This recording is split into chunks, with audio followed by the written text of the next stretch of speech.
Perezida Paul Kagame yatangaje ko ubu u Rwanda rufite ingabo zigera hafi ku bihumbi 2,000 mu ntara ya Cabo Delgado muri Mozambike. Umukuru w'igihugu cy'u Rwanda akavuga ko ibihugu byombi u Rwanda na Mozambike ari byo kugeza ubu byishyura ibigenda kuri iyo ntambara byose. Ibi Perezida Kagame yabitangarije mu kiganiro yagiranye n'umunyamakuru Steve Clemons ukorera ikinyamakuru The Hill cyandikirwa inaha i Washington muri Leta Zunze Ubumwe za Amerika. Byari ku ruhande rw'inama yigaga ku kibazo cy'umutekano ku isi kuri uyu wa gatatu. Umunyamakuru wacu Temistokere Mutijima yakurikiranye iki kiganiro maze adutegurira iyi nkuru. Ku ikubitiro ubwo leta y'u Rwanda yatangazaga iyoherezwa ry'umutwe w'ingabo muri Cabo Delgado mu kwezi kwa 7 k'uyu mwaka, hari hemejwe ko uwo mutwe ugizwe n'abapolisi n'abasirikare bose hamwe bagera ku 1,000. Uwo ni nawo mubare kugeza ubu waruzwi wanemejwe mu itangazo leta yasohoye mu kwezi kwa 7 k'uyu mwaka rivuga kuri ibyo bikorwa bya gisirikare. Kuri ubu hashize amezi asaga 3 izo ngabo zihanganye n'abarwanyi bo mu mutwe wiyitirira idini ya Isilamu wari warigaruriye iyo ntara. Icyakora Perezida Kagame agaruka kuri iyo ntambara yabwiye umunyamakuru Steve Clemons ko abasirikare u Rwanda rufite muri icyo gihugu ubu bagera hafi ku 2,000 aho kuba 1,000. The government of Mozambique invite us and Leta ya Mozambike yaratwitabaje nk'uko bitabaje abandi benshi barimo ibihugu byo mu muryango wa SADC bisanzwe ari n'abaturanyi ba Mozambike. U Rwanda rwagiyeyo binyuze mu masezerano y'ibihugu byombi ndetse n'ubutumire bw'igihugu cy'inshuti cyari gikeneye ubwo bufasha byihutirwa. Twarabemereye rero mu by'ukuri twoherejeyo ingabo zirenga 1,000. Ubu dufiteyo abagera hafi ku 2,000 bagizwe n'abasirikare ndetse n'abapolisi. Military troops and the police as well. Iyoherezwa ry'izi ngabo ryakozwe mu buryo bwihuse mbere y'iza SADC ryabanje kutavugwaho rumwe kugera n'imbere muri Mozambike. Aha bamwe mu banyapolitiki batavuga rumwe n'ubutegetsi bararinenze bibaza uburyo leta yitabaje igihugu cy'u Rwanda mbere y'abaturanyi basanzwe banahuriye muri uwo muryango w'ubukungu ubumbiye hamwe ibihugu byo mu majyepfo ya Afurika. Hakaba yewe n'abavuga ko iki cyemezo kitari mu bubasha bwa Perezida Philippe Nyusi ubwe atabanje kukinyuza mu nteko nshingamategeko. Hari kandi n'impungenge z'ukuntu izi ngabo z'amahanga zizakirwa muri iyo ntara. Bamwe bakaba baranasanishaga uburyo izi ngabo zoherejwemo n'uko byagenze mbere ubwo aho Cabo Delgado hoherezwaga abacanshuro b'Abarusiya ba Wagner Group batagize icyo bageraho muri uru rugamba. Icyakora ku rundi ruhande hakaba n'abashingira ku bunararibonye bw'igisirikare cy'u Rwanda mu bikorwa byo kubungabunga amahoro bemeza ko zishobora kuzatanga umusaruro muri iyi ntara. Nyuma y'amezi asaga 3 abayoboye urugamba bavuga ko ingabo z'u Rwanda ku bufatanye n'iza Mozambike zaje kwiyongeraho iza SADC ubu zamaze kubohoza intara yose ya Cabo Delgado yari imaze imyaka 3 mu maboko y'abarwanyi biyitirira idini ya Isilamu. Perezida Kagame akemeza ko bene iyo mikoranire hagati y'ibihugu itanga umusaruro kuruta ubundi buryo bwari busanzweho. Rwanda government working with Mozambique. Leta y'u Rwanda ifatanije n'iya Mozambike nitwe twembi twishatsemo ubushobozi bwo kohereza ingabo no gutera inkunga ibikorwa byazo. Nta mfashanyo na ntoya twakiriye ivuye hanze. Iki bivuze ni uko mu gihe ibihugu bibiri byiyemeje guhangana n'ikibazo muri Afurika, ibyo bikoreka vuba bigatanga umusaruro uruseho nk'uko tumaze kubibona. Mu gihe mu buryo busanzwe bukoreshwa nk'urugero iyo tuza gutegereza ko hakorwa imyiteguro mbese bigakorwa nk'uko bisanzwe bigenda, ubu twashoboraga kuba tugitegereje tutazi neza n'igihe tuzatangirira. Uretse ibyerekeye ikibazo cy'umutekano muri Mozambike, Perezida Kagame kandi yagarutse ku mibanire ibihugu byateye imbere bigirana n'ibyo ku mugabane wa Afurika. Avuga ko uko ibintu bimeze ubu usanga ibyo bihugu bisa nk'aho ari byo bishinzwe imicungire y'umugabane wa Afurika. Ibyo akavuga ko ku ruhande rumwe bituma hari n'aho ibyo bihugu byivanga mu bibazo by'imbere mu bihugu bya Afurika. Umukuru w'igihugu cy'u Rwanda akavuga ko aho ibihe bigeze ubu hari hakwiye kubaho ubufatanye bwumvikanweho kandi bwungukira impande zombi. Abayoboye ingabo muri ibi bikorwa bya gisirikare batangaza ko batsimbuye inyeshyamba mu birindiro nka byose zari zifite mu ntara ya Cabo Delgado, ariko biragoye kumenya igihe uru rugamba ruzarangirira. Perezida Kagame ubwo yasuraga ingabo ziri muri ubwo butumwa mu kwezi gushize kwa 9 yavuze ko ingabo z'u Rwanda zizaguma muri Mozambike igihe cyose bizaba bikiri ngombwa. Igisirikare cy'u Rwanda giheruka gutangariza abanyamakuru ko abasirikare b'u Rwanda bagera kuri 4 aribo bamaze gutakariza ubuzima muri iyo ntambara, mu gihe ku ruhande rw'inyeshyamba bahanganye hamaze gupfa bagera ku 100. Kandi kuri uyu wa gatatu bibutse imyaka 60 ishize igikomangoma Rudoviko Rwagasore yishwe. Uyu ni nawe waharaniye ubwigenge bw'u Burundi. Ishyaka UPRONA yatangije ryasabye ko Ububiligi bwasaba imbabazi nk'uko bwabikoze kuri Repubulika ya Demokarasi ya Kongo muri dosiye ya Patrice Lumumba. mugenzi wacu uri mu biro by'ijwi ry'Amerika i Nairobi muri Kenya Eroje Birikaneza abaha inkuru irambuye. mugwane mu nda nabo mwahora muhiganwa ibyo kurwanira gutsinda mu itora byarangiye hasigaye neza ya bose nayo imihimbiri ibisuma n'abambuzi nibamenye ko nibafatwa bazohanwa nyaguhanwa. Aya namwe mu majambo umuganwa Rwirwa Gasore yavuze umugambwe we Prona uhejeje gutsinda amatora y'abashinga amateka kwa 18 ukwezi kw'icenda mu 1961 agishinga leta yatoye incabwenge zo mu bwoko bwose nk'uko bigaragarira mu bari bagize leta ya mbere kandi yahamagariye abarundi bose kwitaho iterambere no kuvavanwa n'amacakubiri.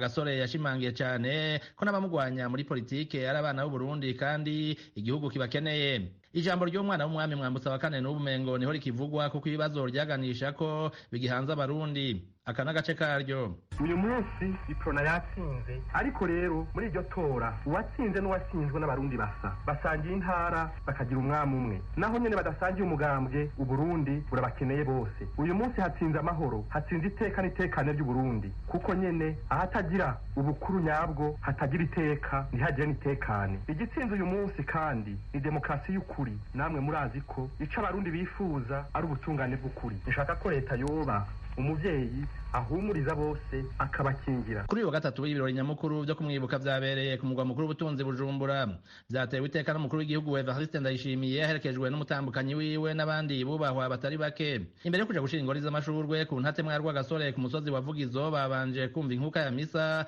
yasomwe na Padiri Felix Fupi kuri Katedrale Regina Mundi. Yavuze ko ahantu hatagira umwidegemvyo nk'urwa Gasore yari afise atamahoro aramahashoboka yinginga abategetsi kwirinda abahanuzi b'ibinyoma n'indyarya. Kwemera ukemanga iciza cyakozwe iyo ni intambwe idasanzwe y'ubutungane. Mugabo kandi ikintu kitarico kuronka umwidegemvyo n'inguvu zo kuvuga tuti kijya naco sico iki kintu gikosora. Nico gituma nkamwebwe murongo y'abantu iyo abamwabishobora nukuronka abantu b'abahanuzi bashobora kugira umwidegemvyo wo kuvuga bati iki kintu nyakubahwa nico nyakubahwa iki kintu sico wahushije. Nyuma y'imyaka 60 yishwe umugambwe Iprona yasize wiciyemwe ibice birenga 6. Ishami ryegamiye leta niryo rizwi n'amategeko. Olivier Nkunziza umukuru waryo yahamagariye Ububiligi gusaba ikigongwa abarundi. Aha yarahashinguwe Rwa Gasore. Baganduye Rwa Gasore barafise ababatumye ababiligi nico gituma ababiligi ko bari bafise intumwa zabo ngaha tukaba twarumvise mbere ko mu gihugu giharanira demokrasi ya Kongo baheruka gusaba ikigongwe mbere bakabashumbusha. Nivyo buzwa ko no mu Burundi basaba ikigongwe bagashumbusha abarundi kugira ngo abana bacu bazonywane neza n'ababiligi bataguma babafitiye uwo mubabaro nk'uko natwe tubafitiye uno munsi. Ku ntatemwa y'uwo mugani watari umugani hariyo n'abandi banyepolitike nka Pierre Claver Nahimana umukuru w'umugambwe Frodebu yemeza ko iragi ryiwe rikiri kure nk'ukwezi na cane cane mu vyerekeye ubutungane. Tubiraba muri kino gihe n'umukuru w'igihugu yama bivuga akavuga yuko ubutungane bucumbagira cane gose mu mugambwe Sanya Frodebu. Ivyo natwe turabibona duhanura duhereye ku bategetsi batere agatima mpembero ico kibazo cy'ubutungane yasize atubwiye tumenye ko ari inkoramutima ku gihugu cacu. Ibarabihuriza ko Natasien Sibomana mudasigana ari mu ndongozi za Iprona zarimwe mu mashami atemewe na leta. Nk'abantu bicwa canke bakanyuruzwa dufashe imyaka nk'ibiri heze n'abantu bashika ku 294 abapfungirwa ubusa bararenga 396. Ikindi muri ibi vy'ukungana no kudakumirwa mu migambwe harimwo bose ubwoko bwose n'ibitsina byose birimo bashaka mugabo iyo hageze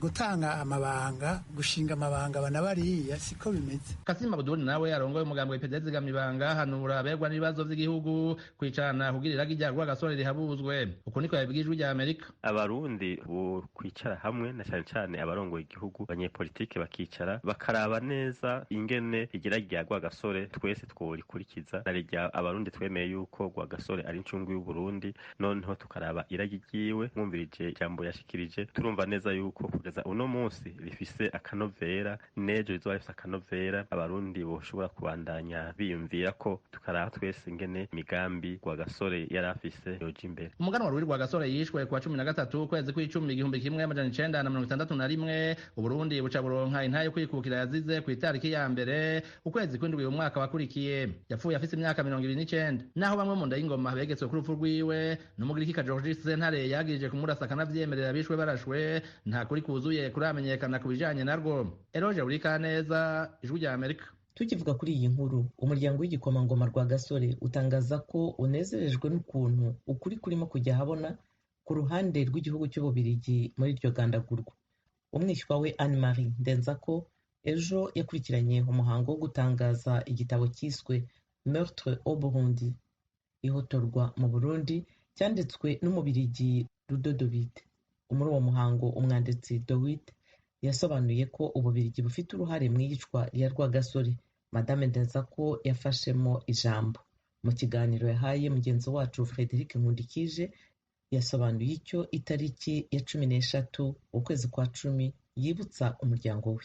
Twibutsa byinshi, twibutsa byabaye i Burundi. Icyo twumva kiryoheye hageze yuko tumenya ingene byagenze. N'uyu munsi turaca ko Rudoviko Rwagasore yakoze ibintu bihambaye ku gihugu ciwe, mugabo nta n'umwe yari bwatubwire neza ingene byagenze kugira apfe.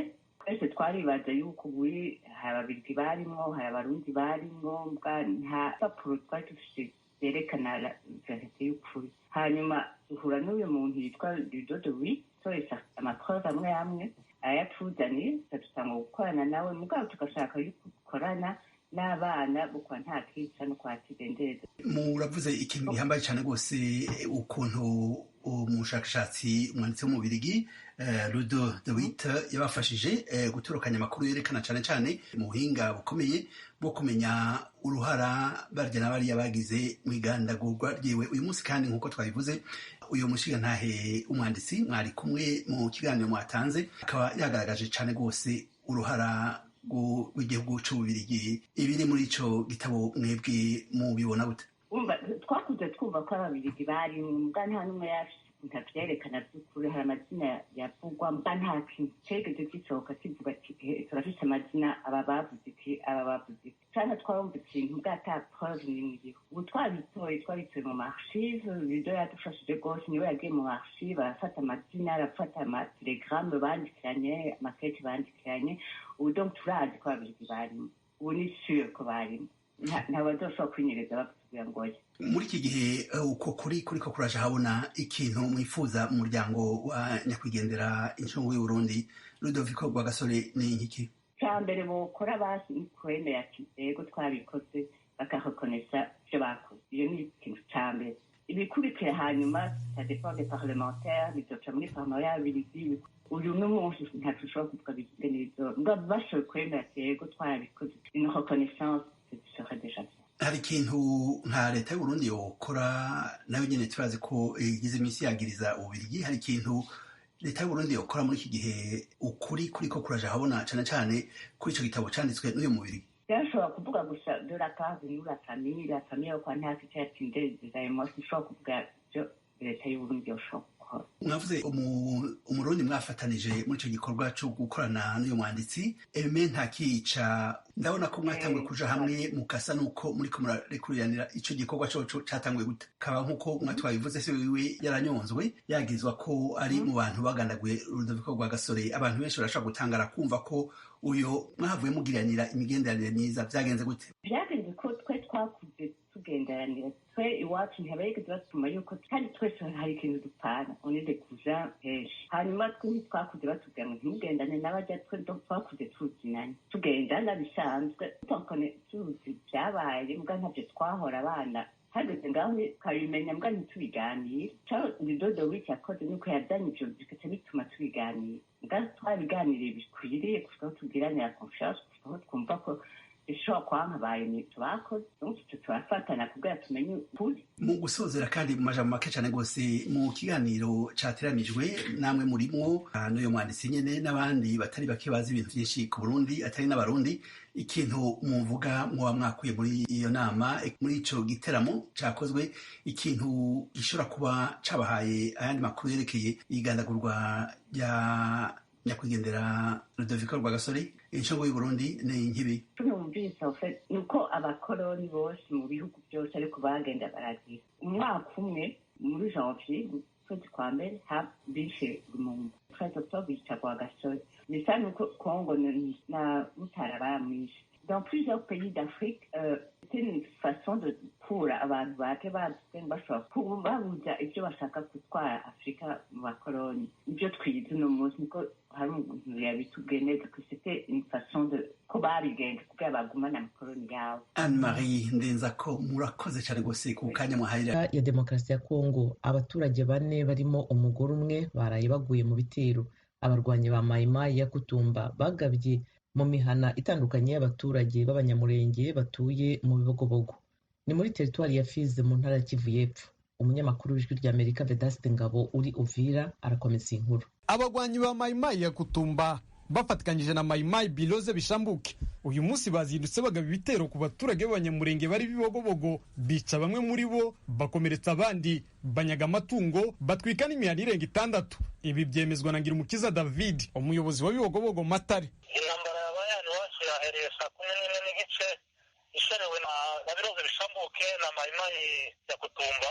Baraza bateye umwana wa Magunga ya mbere, baratwika bica abaturage, baratambuka baja muri Magunga ya kabiri, barayitwika bica abaturage na Muhebwa barayitwika, ubu batwitse Kavumu, ndetse binjiye no muri Kabara. Ayo mihana yose irahiye, batwaye inka n'inka zo ku Kavumu, batwaye inka zirenga 200. Abantu bapfuye bamaze gupfa, abantu bamaze kuba 4, bakomeretsa abandi bagera kuri 4.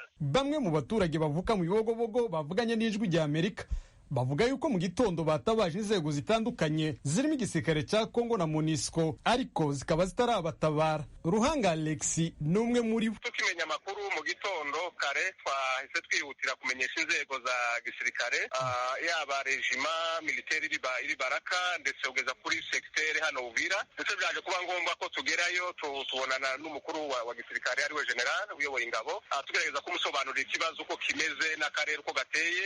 Ubwo yahise ahamagaza ingabo ziri Baraka atubwira ko batabaye. Ikibabaje nuko kugeza ubu ngubu aya masaha turi kuvugana nta musirikare n'umwe urarenga mu Bibogobogo. Ubutabazi batwijeje kuva mu gitondo, hari abasirikare bavuze bari gutabara bava Baraka ndetse n'abandi ngo bari kuva Rusenda, nta musirikare n'umwe urarenga mu Bibogobogo. Aka karere gatewe nyuma y'ibyumweru 3 abaturage barimo na societe civile y'Ibaraka bari bamaze iminsi basaba igisirikare cya Kongo kohereza abasirikare muri ibyo bice kuko bari basanzwe bakorera, bari mimuriwe ahandi ariko ntibasimbuzwa, nk'uko yabidusobanuriye David Ngirumukiza, umuyobozi wa Bibogobogo Matare. Abasirikare bagiye hari regima ya Colonel David imaze kugenda, hazi ndi ko mu regima y'abaga Kamanyo imaze gushika Tojepo gusabisha ko madereza batayo ikaza kuri Mugono, ku Mugorore, ku Mbato, ku Kavumu, kuko zari ziri izo polisi z'abasirikare, ariko ntibabaduheza. Izo mpamvu azoyi yaje ntari abasirikare niho yahereye gutera, niho bica abantu, abaturage niho basiriye, niho n'inka zinyagiwe. Na Blize Mable ni umuvugizi wa mayimayi biloze bishambuke yabwiye Ijwi ry'Amerika ko mu bateye abo baturage b'abanyamurenge bari mu Bibogobogo atari bo, kuko nta ngabo zabo zikorera muri ibyo bice. Ntabwo twateye abanyamurenge bari mu misusi ya Bibogobogo, Mugorore, Magunga n'ahandi hose. Turaho hejuru gushaka umutekano nabo, ariko ntabwo ari twe mushakishe mu bandi, ntabwo ari biloze bishambuke. Icyo ni cyo mbabwiye. Je n'umuvugizi wa biloze bishambuke, titwabateye, tuzi ko byabaye, naho biri nibashakira handi, ariko ntabwo ari twe twabateye. Biloze bishambuke iba muri ho plateau ya Fizi, Mwenga na Uvira.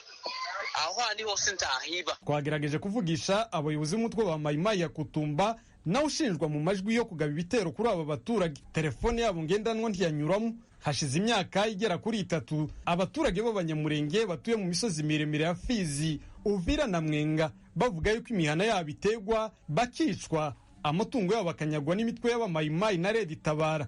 Batabaza ingabo za Kongo ntizibatabare. Vedaste Ngabo ku bwaradijwi rya Amerika, Uvira mu ntara Kivu y'Epfo. Tangaje ko ibiherutse gushirwa ahabona ko abategetsi batandukanye barimo na perezida wa Kenya bahisha amatungo yabo mu makonte yo mu mahanga bitari ku rutonde vy'ivyo perezida Joe Biden aganira na perezida Uhuru Kenyatta. Perezida wa Kenya yitezwe muri Amerika kuri wa kane aho yakirwa yongere aganire na perezida Joe Biden. Umuvugizi w'ibiro vya perezida Jen Psaki yavuze ejo ku munsi wa gatatu ko Amerika ifise inyungu zitari nke ku gukorana na Kenya ku bibazo byo muri Afurika n'akarere Kenya iherereyemwo. Yavuze kandi ko ivyo ari vyo biri imbere mu byo abategetsi baganirako.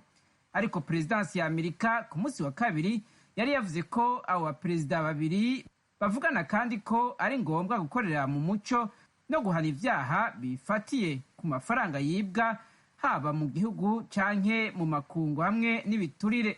Urugendo rwa Kenyatta muri Amerika rubaye urwa mbere rw'umuperezida wa Afurika muri White House ku ntwaro ya perezida Joe Biden. Muri ico gisata nyene c'imigenderanire no gufashanya, leta z'ubumwe za Amerika ejo ku gatatu yavuze ko yahaye Ethiopia iyindi mfashanyo y'imiliyoni 26 z'amadolari yo gufasha mu bibazo by'ubukene bwugarije uburaruko bwa Ethiopia. Amerika imaze gutanga imiliyoni 663 z'amadolari zo gufasha uburaruko bwa Ethiopia kuva aho izo ntambara zitanguriye. Mu makuru ajanye n'umutekano ku mugabane wa Buraya, umugabo yitwaje umuheto n'imyampi yarisha abantu batari bake yongera akomeretsa abandi ejo ku gatatu mu bumanuko bushira ubuseruko bwa Norvege. Igipolisi nticashikirije igitigiri c'abishwe ariko cavuze ko ukekwa gukora ubwo bubisha yafashwe. Imvo yatumye yica abo bantu ntiramenyekana.